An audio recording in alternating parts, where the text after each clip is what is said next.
بعض عیسائی مفکرین جو ہیں وہ کہتے ہیں کہ اسلام جو ہے وہ تلوار کے زور سے پھیلا ہے. تو اگر ہم تاریخ اسلام کا مطالعہ کریں تو دیکھنے میں آتا ہے کہ جب مسلمان سپہ سالار جو ہیں وہ جنگ کے لیے جاتے تھے تو تین باتیں رکھتے تھے سامنے کہ یا ہمیں جزیہ دے دیں یا اسلام قبول کر لیں, اور تیسری بات یہ کہتے تھے کہ اگر نہیں دونوں میں سے تو پھر جنگ کے لیے تیار ہیں. تو کیا یہ بات مطلب ایسی ہے یا اس میں کیا بات ہے؟ اگر یہ بات ایسے ہے تو اس سے تھوڑا سا گمان پیدا ہوتا ہے کہ شاید واقعی جس طرح زبردستی کہ کسی کو جو ہے نا ڈرا دھمکا کے کیونکہ ہمارے پاس طاقت ہے. ٹھیک ہے جی احسن صاحب, بالکل عرفان صاحب ٹھیک ہے, بہت شکریہ, آپ کا سوال مل گیا, تفصیل سے اس پہ بات ہو چکی ہے, لیکن حافظ مظفر احمد صاحب سے کہیں گے کہ اگر ہمیں ایک 60 سیکنڈ کا جواب مل سکے. جی حافظ صاحب. جی السلام علیکم. جی وعلیکم السلام. آصف صاحب یہ میں پوری طرح سوال نہیں وہ سن سوال ان پایا. کا یہ ہے کہ جو کہا جو یہ جاتا ہے کہ اسلام تلوار کے زور پہ پھیلا ہے, تلوار کے زور سے پھیلا ہے, تو اس کا جو کہتے ہیں کہ جس بنیاد پہ یہ اعتراض کرتے ہیں بعض لوگ وہ یہ ہے کہ جب بھی فتوحات کے دوران جب مسلمان کسی ٹیریٹری میں پہنچتے تھے, کسی جگہ پہ کانکویسٹ کرتے تھے, وہاں کے لوگوں کو جو 3 آپشنز دی جاتی تھیں وہ یہ تھیں کہ یا تو اسلام قبول کر لو, یا جزیہ دیو, یا پھر جنگ کے لیے تیار ہو جاؤ. تو اس سے تو اگر تو یہ حقیقت ہے تو اس سے لگتا ہے کہ اسلام تلوار کے زور پہ پھیلا ہے, تو اس کا مختصر سے جواب کی آپ سے درخواست ہے. جزاک اللہ. میں مختصراً عرض کروں گا. بات یہ ہے کہ اسلام کی بنیادی تعلیم یہ ہے کہ لا اکراہ فی الدین, دین میں جبر نہیں. اور جہاد کے بارے میں قرآن شریف کی یہ تعلیم ہے کہ وَقَاتِلُوا فِي سَبِيلِ اللَّهِ الَّذِينَ يُقَاتِلُونَكُمْ وَلَا تَعْتَدُوا, کہ ان لوگوں سے جنگ کرو جو تم سے جنگ کرتے ہیں اور ان سے زیادتی نہیں کرنی. اور تیسرے فرمایا کہ وَإِن جَنَحُوا لِلسَّلْمِ فَاجْنَحْ لَهَا, جب وہ صلح پر آمادہ ہو جائیں تو پھر تم بھی صلح کی طرف جھک جاؤ اور پھر اسے آگے نہیں بڑھنا. اب بنیادی طور پر ہم بعد کے بادشاہوں کے زمانے کی تو کوئی ضمانت نہیں لے سکتے, لیکن حضرت صلی اللہ علیہ وسلم اور خلفائے راشدین کے زمانے میں کبھی بھی اسلام نے جبر کے طور پر کہیں بھی حملہ نہیں کیا, کہیں اسلام تلوار کے زور سے نہیں پھیلایا گیا.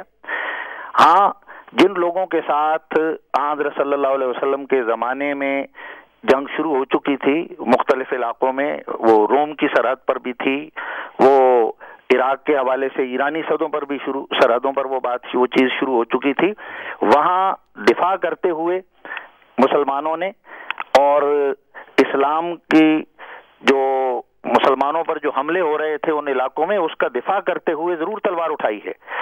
اور جو حکم حضرت صلی اللہ علیہ وسلم نے دیا تھا وہ یہی تھا, امرت ان اقاتل الناس حتی یقولوا لا الہ الا اللہ.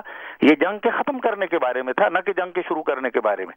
یہ جو کہتے ہیں نا کہ مسلمان ہو جاؤ, اسلام قبول کر لیں تو ہم جنگ ختم کر دیں گے, یہ جنگ شروع کرنے کے بارے میں نہیں تھا. جنگ تو وہ لوگ شروع کر چکے تھے, اب اس کو ختم کرنے کا طریقہ یہ تھا کہ یا وہ اسلام قبول کر لیں یا وہ جزیہ دے دیں, مسلمانوں کے تابع ہو کر رہیں. اور یہ وہ باتیں ہیں کہ جو لوگ جنگ کی حالت میں تھے ان کو یہ آپشن دیے جاتے تھے. کبھی بھی کسی ایسی قوم پر جا کر مسلمانوں نے از سر نو حملہ نہیں کیا کہ جس نے پہلے مسلمانوں کے ساتھ جنگ شروع نہ کی ہوئی ہو کہ یا مسلمان ہو جاؤ یا جزیہ دے دو اور ورنہ جنگ کے لیے تیار ہو جاؤ.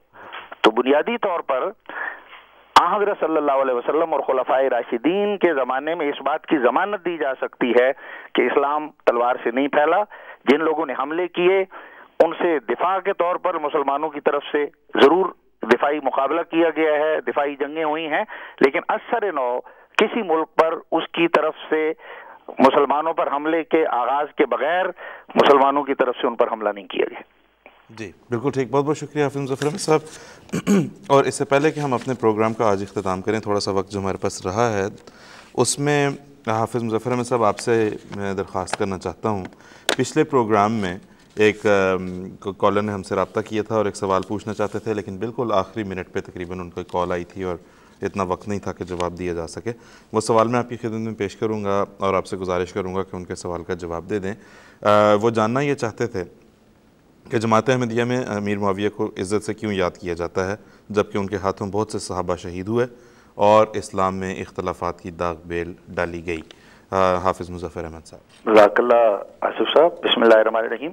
میں اس سوال کی طرف آتے ہوئے ایک تو یہ گزارش کروں گا کہ سمرین صاحبہ نے بڑی جذباتی بات کی تھی کہ ایسی باتیں ٹی وی چینلوں پر بیٹھ کر کرنا بہت بری بات ہے. میں صرف اتنا عرض کرنا چاہوں گا کہ حضرت عائشہ رضی اللہ عنہا کا مقام ہمارے لیے ام المومنین کا ہے. وہ مومنوں کی ماں ہیں اور پاکوں کے سردار حضرت محمد مصطفیٰ صلی اللہ علیہ وسلم.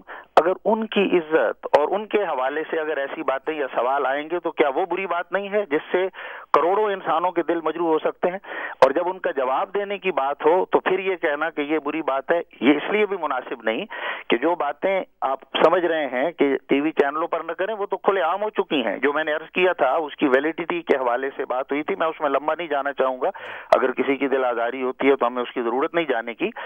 لیکن پریگننسی کے لفظ کے نیچے who is the youngest girl on record to get pregnant internet کے اندر پوری تفصیلات موجود ہیں. اور ہم نے کب انکار کیا ہے کہ کوئی طبی کیفیت پیدا نہیں ہوئی تھی؟ وہاں پوری تفاصیل موجود ہیں، نام موجود ہے. وہ بچہ جو پیدا ہوا تھا یہ بھی بتایا گیا ہے کہ وہ 40 سال کی عمر میں اس کی وفات ہوئی. وہ دیگر تمام تفصیلات ہیں، میں ان کو چھوڑتا ہوں. مگر میں صرف یہ بات کرتا ہوں کہ اگر آپ کے جذبات کو تکلیف ہوتی ہے تو آپ یہ بھی تو سوچیں کہ کروڑوں انسان جو ان شخصیات سے ایک غیر معمولی ادب اور محبت اور عشق کا تعلق رکھتے ہیں، اگر ان کے بارے میں آپ سوال دیں گے اور ہم امکانی طور پر آپ کو اس حوالے سے اگر کوئی جواب پیش کریں تو اس سے پھر تکلیف نہیں پہنچنی چاہیے بلکہ اطمینان ہونا چاہیے کہ یہ بات اس طرح کی موجود ہے. ایک سوال آپ نے ضمناً، میں 1 منٹ اور بھی لوں گا آپ کا اس سوال کی طرف آتے ہوئے.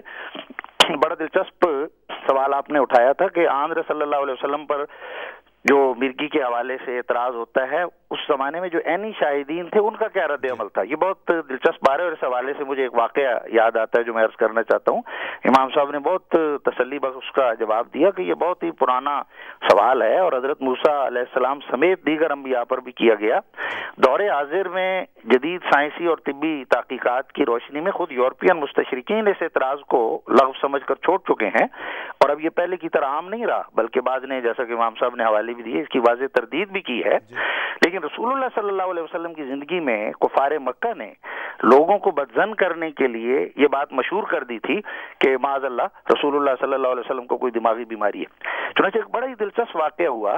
عرب کا ایک مشہور طبیب جس کا نام زماد تھا اور جسے دماغی بیماریوں کے علاج کا بہت دعویٰ تھا، اس نے جب رسول اللہ صلی اللہ علیہ وسلم کے بارے میں ایسی افواہیں سنی تو عذرائے ہمدردی آپ کی خدمت میں حاضر ہوا اور دماغی بیماریوں وغیرہ میں اپنی مہارت جتلا کر علاج کی پیشکش کی اور کہا آپ بالکل ٹھیک ہو جائیں گے، فکر نہ کریں. رسول اللہ صلی اللہ علیہ وسلم پہلے تسلی سے اس کی باتیں سنتے رہے، پھر جواباً گفتگو کرتے ہوئے آپ نے عربی مسنون خطبے سے آغاز فرمایا. الحمدللہ نحمدہ ونستعینہ ونعوذ باللہ من شرور انفسنا ومن سیئات اعمالنا. جب اس طبیب حاذق نے اپنے کمالات بیان کرنے کے بعد رسول اللہ صلی اللہ علیہ وسلم کا یہ خطبہ سنا جس میں اپنی عاجزی اور اللہ تعالیٰ کی حمد کر کے اس سے مدد چاہی گئی تھی، تو حیران و ششدر ہو کر رہ گیا. وہ اس فصیح و بلیغ کلام کا دیوانہ ہو گیا. اس پر حقیقت کھل گئی کہ اس پرمغز کلام کرنے والے کو کوئی دماغی بیماری نہیں ہو سکتی.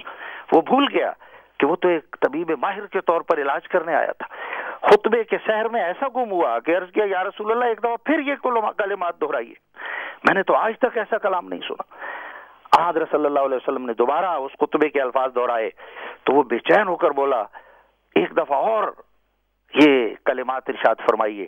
حضور صلی اللہ علیہ وسلم نے پھر پڑھا تو اس نے کہا لقد بلغت ناؤس البحر، آپ نے تو سمندر کی گہرائی جیسا فصیح و بلیغ کلام کیا ہے. تب اسے سمجھ آئی کہ طبیب روحانی تو یہ ہیں اور میں تو مریض ہوں. عرض کیا یا رسول اللہ میرا اسلام قبول کیجئے، اشہد ان لا الہ الا اللہ وان محمد رسول اللہ. تو یہ مرگی وغیرہ کا اعتراض کرنے والے تو صدیوں بعد پیدا ہوئے، سنے سنائے اعتراض کرتے ہیں. عینی شاہد اور طبیب نے معائنے کے بعد جو گواہی دی اس سے بڑھ کر کیا گواہی ہو سکتی ہے.